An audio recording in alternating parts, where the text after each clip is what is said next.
Euskal Herriko erromatarren aurreko herriak. Brontze Arotik, Euskal Herrian bizi izan ziren hainbat tribu. Eta kulturaren presentzia dago. Baskoiak. Gaur egungo euskaldunen arbasoak kontsideraturik. Mendebaldeko Pirinioetatik, Ebro ibairaino, hedatzen zen lurraldea okupatzen zuten. Artzainen eta nekazarien herria zen.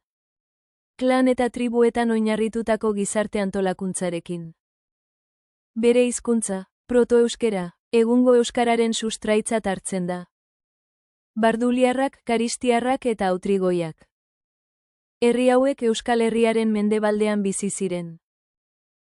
Beren jatorria eta baskoiekiko harremana oraindik eztabaidagai dira historialarien artean.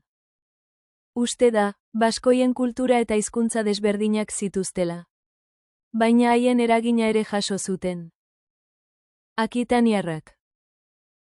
Pirinioen iparraldean bizi ziren herriak ziren. Akitania eskualdean, egungo Frantzia. Bere hizkuntza protoeuskerarekin lotuta zegoen. Eta horrek baskoien jatorri komuna iradokitzen du.